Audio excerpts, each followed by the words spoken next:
Hey everyone, it's Kai from Cool Collectibles back again for another review. This time it's the Storm Collectibles Ultra Street Fighter 2 Balrog. And yes, you can see on the box art there it says M.Bison. So if you know the history of Street Fighter character names between Asia and the US, you'll know why that is. So I won't repeat it here, but it'll be interesting to see if Big Bad Toy Store, as the official US distributor, has box art that says Balrog instead of M.Bison. But apart from that, there was a bit of an issue with my shipping of my order directly from Storm. This was the first time that I ordered directly from Storm. They do have a website that you can order from, and I ordered two, one for myself that you see here and one for my friend. But the order that they sent out only included this one, not the other one, and their customer service is pretty much lacking. They don't really have anyone responding to emails or anything on their social media, but luckily I did have a collector on the 1/12th Republic Facebook group that somehow does have direct connections with either the sales team or the owners themselves, and they were very nice enough to contact Storm directly and notify them of my issue, and I did get eventually an email response from Storm saying that they will send me my second Balrog figure. So thankfully that all worked out, and hopefully that ships soon, and hopefully with Storm continuing to make these, and now with a US distributor and so on, that they do get across investing more into customer service if they do want to continue selling directly from their website. I do know most Hong Kong retailers don't like dealing with customers all that much. They prefer to leave that to retailers. But if they are going to sell direct from their website, then they really are going to have to put that together. But aside from that, this is another fantastic release in their Street Fighter series. I just wish that they came out with these faster, particularly with the Ultra Street Fighter series. I do love the overall aesthetic, and the overall quality as well is pretty damn fantastic. But I'll get the figure out the way, just give you guys a quick run through of all the accessories. Hold on. Right, just first up, just going through quickly the box art. So you see the classic Ultra Street Fighter 2 character art there with M.Bison. Some classic artwork there that you might have seen on some of the arcade cabinets and so on. And then some really nice photos of the figure itself. Some of the blogger photos that I saw on Instagram and Facebook are pretty damn amazing, so I'm definitely going to steal some poses of that and pick a nice one for my display cabinet. The set also comes with this classic Street Fighter 2 backdrop. Just be careful, as you can see out of the shipping, the case might get a little bit damaged, and as you can see, my backdrop here has a bit of a dent in it. But I think I've just stored most of these away, and I don't really use them unless it's for, the odd photo opportunity. But I guess always a nice option to have that they've included there. Accessories-wise, it doesn't come with too much else, to be honest. But I guess, the figure and the character from the game didn't have too many sort of special moves or other things that they could have included as an accessory. But they do have this sort of dust effect where he does his punch, his super punch, and so you can use that to lie down by his feet to make that effect. As always with the Ultra Street Fighter 2 series, it comes with some awesome swap out head sculpts. So the default one out of the box is just this sort of stoic look that you see here. If I can just adjust the lighting. And the paint application is really nice. It's got a nice matte finish, so it doesn't look all plasticky. The lines are clean. The texture on the hair is really nice and sort of accurate to African Americans. So that's really nicely done, and I like that sort of mean look there. It does look very good. Comes with the version that has the bit of a snarl, with the same sort of eyes and so on, so that's very nice, and it's great that he's got that missing tooth there. And then of course it's got the loser face, and I love how they do these in this Ultra Street Fighter 2 series. it is the standout sort of unique feature with this series, and hopefully they continue to make the rest of the core cast and have all of the loser head sculpts, because that will make for one iconic photo op whenever they get around to it. And then the last head sculpt is the snarling one with the sort of side snarl, which is probably my favorite, and the one that I'll use in my display. The swap out features, the last accessory is the swap out torso. So this is the standard that comes out of the box. I've already swapped it out with the shirtless torso. So you do have to take the arms out of their sockets and put them back on, but this whole torso piece is a separate accessory. But I'll go through some of the features of that just now and give you guys a look at some of the internals of that. Hold on. So I'm not sure how many other figures Storm have released that have swap out torsos, and I personally haven't tried to swap any or remove them on any of the other figures, but now that they've included this, it actually gave an opportunity just by chance on how the internal mechanisms actually work, because you can, once you've taken that torso off, pretty much it disassembles by itself. So you'll see that this top half of the torso comes out and then you can see the sort of floating butterfly joints come out. So you can see that there.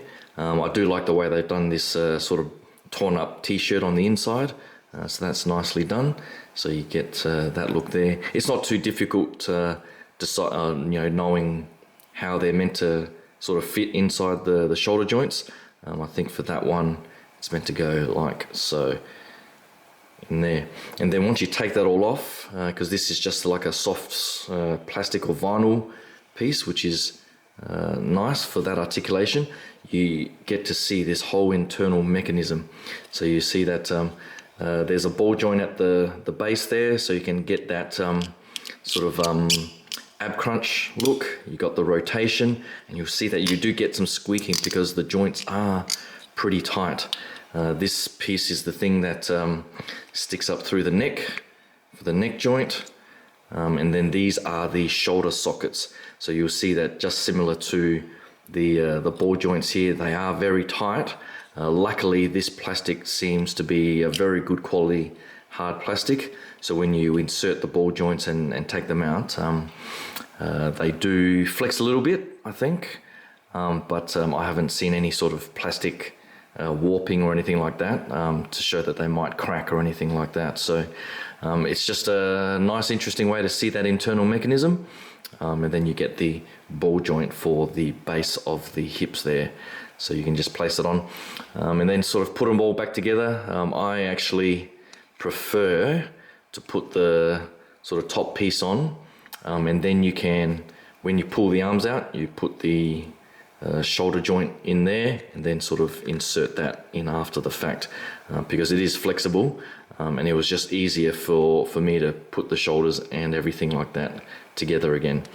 But I'll give you a look at the figure now with this alternate torso and have a look at the articulation. Hold on.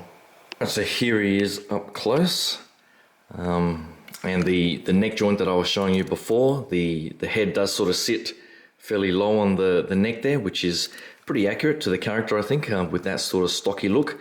But you know, the neck joint does give you all the very expressive articulation there around that neck joint. I love how this is a sort of flexible plastic that it doesn't seem to be too prone to paint scratches or anything like that just yet.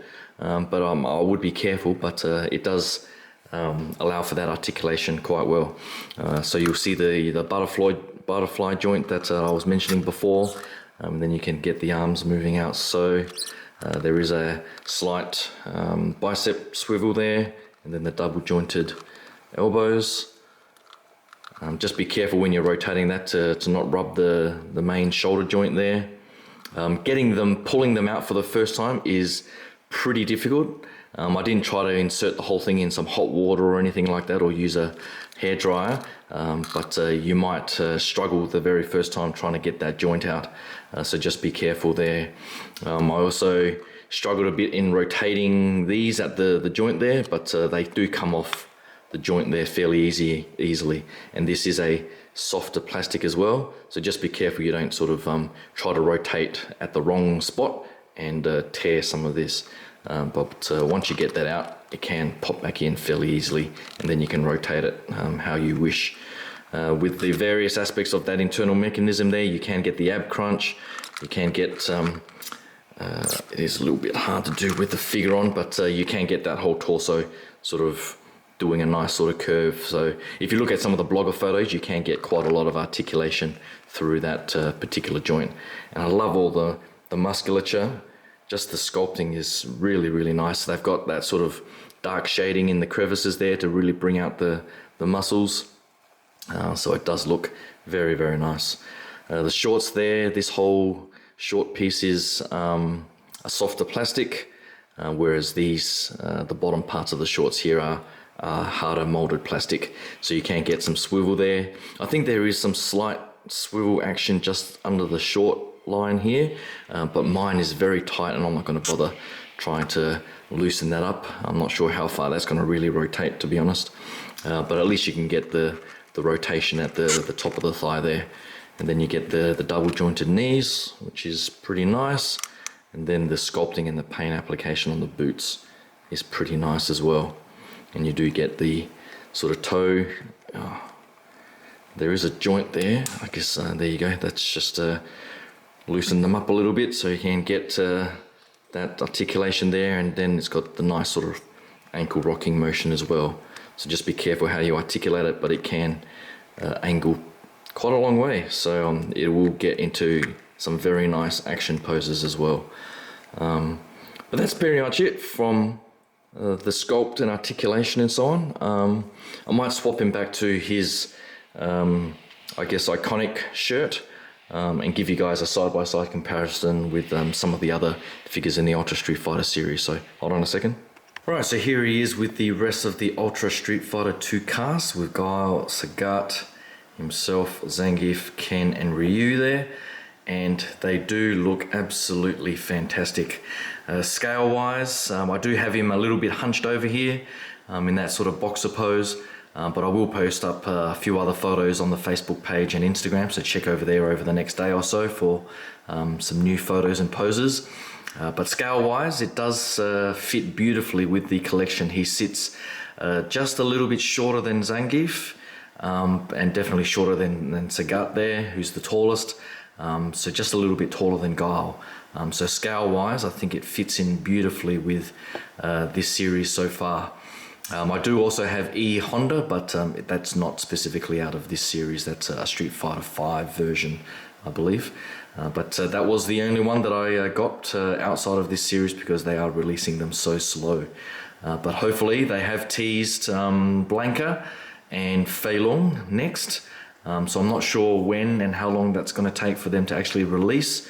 I think Balrog and Zangief were teased early last year, so it's taken them pretty much a year to get the two figures out. So if we do get Blanca and Fei Long, it'll probably be sometime later this year and early next year. But hopefully it's not just two more. Hopefully they get around to doing Chun-Li and Cammy. Even if they do a Dalsim, that would be pretty extraordinary if they manage to figure out how to do Dalsim. But my posing here is not the best. I will try to mimic some of the blogger poses that I think are pretty fantastic.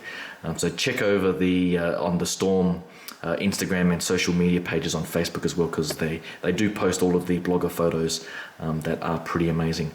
But hopefully you like that look at the new Balrog figure, or M.Bison if you're in Asia, in this Storm Collectibles Ultra Street Fighter 2 series. If you are a nostalgic fan like I am, you will absolutely love this figure and all the previous figures.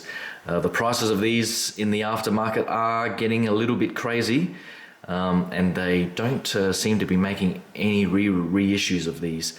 So definitely, if you're a fan, I would get in there and order as quickly as you can. But that's pretty much all of my thoughts. Hopefully you can give the video a like and subscribe, and stay tuned for my upcoming reviews. I do have the movie realization from Bandai for the Book of Boba repaint coming, and also the new Revoltech Zurg figure from Toy Story. So that should come hopefully within the next week or so. So hopefully you can subscribe and stay tuned for all of that. But until then, thanks again, and I'll talk to you guys soon. Cheers. Bye.